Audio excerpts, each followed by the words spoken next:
दोस्तों, आज मैं एक अद्भुत कहानी कहने वाली हूँ। कहानी का नाम है समुद्र से बड़ा कोई नहीं। तो एक ब्राह्मण थे जो बहुत ही गरीब थे और वो बहुत ही गरीब थे, लेकिन वो किससे कुछ मांगते नहीं थे। सोचते थे किससे मांगू, सभी लोग ना किसी न किसी से कुछ न कुछ मांगते ही हैं, तो मैं क्यों मांगू।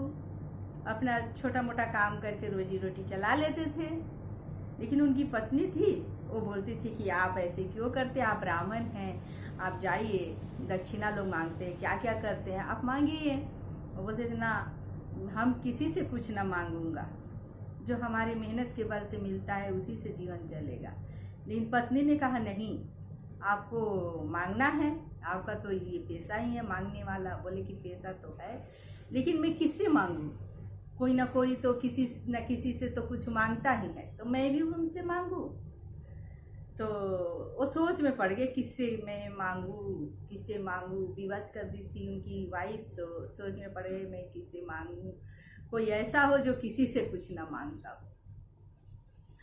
तो उन्होंने सोचते सोचते सोचा कि एक समुद्र ही ऐसा है जो किसी से कुछ नहीं मांगता है, समुद्र से धनी कोई नहीं।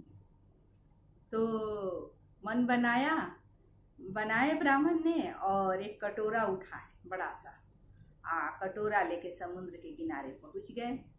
समुद्र के किनारे पहुंचे तो बोले, समुद्र देवता, आज मैं आपसे प्रेयर करता हूँ कि आप प्रकट हो जाइए और मुझे कुछ मेरे कटोरे में डाल दीजिए। यदि आप नहीं डाले तो मैं आज क्रोधी ब्राह्मण बन जाऊंगा और आपके समुद्र का जितना पानी है सब मैं कटोरे कटोरे खत्म कर दूंगा। आज मैं कुछ भी खाया पिया नहीं हूँ और न खाऊंगा, जब तक पूरा पानी नहीं आपका कटोरा से डाल के निकाल दूंगा समुद्र का, तब तक मैं नहीं खाऊंगा, चाहे मेरे साथ जो हो जाए। और ब्राह्मण देवता ने उनको प्रेयर किया, उसके बाद से कटोरा से पानी निकालना चालू किए। कटोरा कटोरा पानी निकाल निकाल के डालने लगे। अच्छा ये बताइए कि इतना बड़ा समुद्र और कटोरे के पानी से निकालने से समुद्र कभी खत्म हो पाएंगे नहीं ना।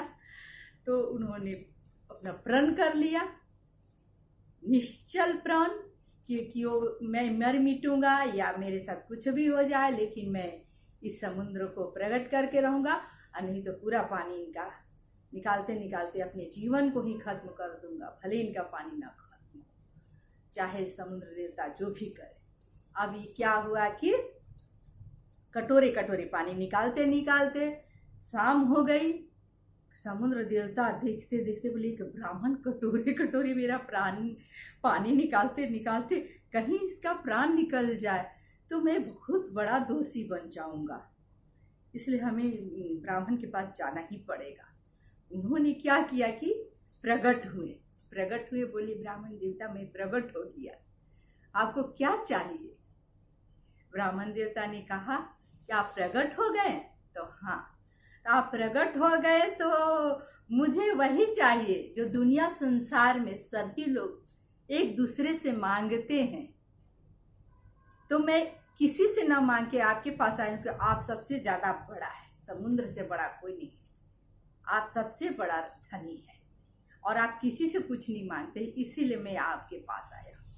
आप मुझे वही दीजिए जो इस संसार के लोगों को चाहिए।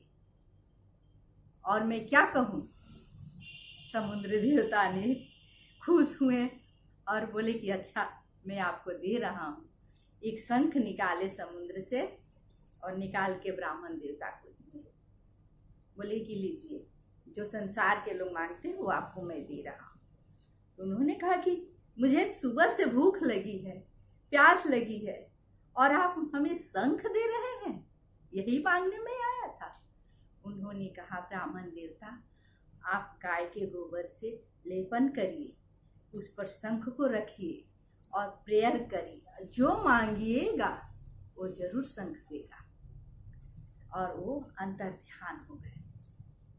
तो ब्राह्मण देवता ने गए, गाय का गोबर से लेपन किए और शंख रखे और प्रेयर किए और बोले, हे शंख, हमें बहुत तेज भूख लगी है, मुझे कई तरह का खाना 56 भोग चाहिए, और लाओ मैं अभी भरपेट खाऊंगा, फिर आपकी परीक्षा इसी खाने से होगी। तुरंत 56 भोग वहां आ गया और उन्होंने भरपेट खाया। खाने के बाद अपना मन एकदम, खाने के बाद मन खुश हो गया उनका, और सोचे कि आज ब्राह्मणी के पास ले जाऊंगा और बोलूंगा कि आओ तुम्हें भी 56 भोग मैं खिलाऊंगा आज। और खुश होके चले तो चलते चलते अपना शंख लेके रास्ते में एक दोस्त का घर मिला, तो सोचे कि दोस्त के घर रुक जाऊं, तो रात हो गई है, सुबह में चल जाऊंगा अपने घर। थोड़ा घर उनका दूर पड़ता था समुद्र से। तो दोस्त के घर गए तो दोस्त ने बोला कि आपके लिए मैं कुछ खाने पीने का इंतजाम करता हूँ। तो उन्होंने कहा ना ना ना, आप कोई इंतजाम ना करिए खाने पीने का, हम ही कर देते हैं। बोले कि आप क्या करिए, आप तो मेरे मेहमान हैं, आपको हम कुछ खाने पीने का इंतजाम मेरा करना धर्म है। बोले नहीं नहीं, आप मेहनत ना करिए, हम खुद कर देता हूँ ये इंतजाम। उन्होंने कहा कि ठीक है, गाय का गोबर लाइए, लेपन करिए, और लेपन कर दिए तो उस पर शंख रखें। तो हंसने लगी कि ये शंख से आप कैसा इंतजाम करेंगे, कहीं कि आप देखते रहिए। और शंख रखते ही बोले, हे शंख देवता, आप मुझे 56 भोग ला दीजिए। उसमें 56 भोग आ गया, और बड़ी चाव से दोनों दोस्त खाए और खुश हुए। क्या हुआ कि रात्रि में दोस्त को मन में कपट हो गया और पाप हो गया, और का सोचा कि ये शंख से इतनी चीजें मिलती है, तो क्यों ना इस शंख में चुरा लूं। तो क्या हुआ कि उन्होंने उसी तरीके का शंख खोज के लाए और ब्राह्मण देवता का शंख से बदल लिए अपना शंख। अब ब्राह्मण देवता के पास तो नकली शंख चले गया, असली शंख चोरी हो गया। अब ब्राह्मण देवता उठे सुबह और चले कि आज ब्राह्मणी को मैं 56 भोग खिलाऊंगा। तो गए घर, ब्राह्मणी ने कहा कि क्या हुआ। बोले कि आज तो जो होना नहीं चाहिए वो भी हुआ है, आप आइए, आपको मैं क्या क्या खिला रहा हूँ, 56 भोग, क्या क्या जो चाहिए सो मांगिए। बोले कि ये ऐसा क्या। तो बोले हाँ ऐसा ही है। गोबर से लेपन किए, गाय के शंख रखे और बोले ये शंख देवता 56 भोग दीजिए, कुछ नहीं आया। बोले ये दीजिए वो दीजिए, कुछ नहीं आया। अब ब्राह्मणी बहुत नाराज हुई, बहुत गुस्सा हुई, बोली कि आप मुझे मूर्ख बना रहे हैं, मुझे क्या समझ बैठे हैं कि आपने ऐसा मेरे साथ किया मजाक। ब्राह्मण देवता बड़ी दुखी हो गए, और दुखी होके बोले कि अच्छा ठीक है, मैं अभी समुद्र को फिर मजा चखाने जा रहा हूँ कि हमारे साथ ऐसा क्यों किए। और उन्होंने चल दिए। फिर कहाँ गए उन्होंने, समुद्र के किनारे गए। समुद्र के किनारे गए और फिर कटोरा लेके काटने लगे। समुद्र ने कहा ये तो बड़ा मूर्ख के पाले हम पड़े हैं, इनका तो शंख इनके दोस्त ने चुरा लिया दिए, तो अब इस मूर्ख को मैं अब बचा के रखने कैसे सिखाऊं। इसलिए भगवान ने धन देते हैं तो उसको बचा के रखने भी सीखना पड़ता है। बहुत लोग के पास धन आता है तो खूब उछल कूद करते हैं और धन खत्म हो जाता है, और फिर वही हालत हो जाती है। तो वही हुआ ब्राह्मण देवता के साथ। और उन्होंने फिर समुद्र ने निकले और बोले कि आपको आज अब दूसरा शंख मैं दे रहा हूँ, और ये शंख लेके जाइए, देखिएगा आपको हर चीज मिलेगा। तो उसी दोस्त के पास फिर जाना पड़ेगा आपको। तो मन में सोचे, तो क्या हुआ कि अब शंख क्या दिए, शंख से बोले कि ये शंख हमको 5,000 दो। तो शंख बोला 10,000 ले लो। तो शंख से बोले कि ये शंख हमको 1 लाख दो। अरे 1 लाख क्यों, 2 लाख दो ले लो भाई। ये शंख 2 लाख दो, 4 लाख ले लो। शंख डबल करके बोलने लगे, जो मांगे उसका डबल करके बोले। वो सिर्फ बोलने वाला शंख थे, क्योंकि समुद्र देवता ने समझ गए कि ये मूर्ख को मूर्ख जैसा ही काम करना पड़ेगा, जो इनसे छल किया है उसके साथ भी छल करना चाहिए। फिर वो शंख लेके निकले तो वही दोस्त के घर गए।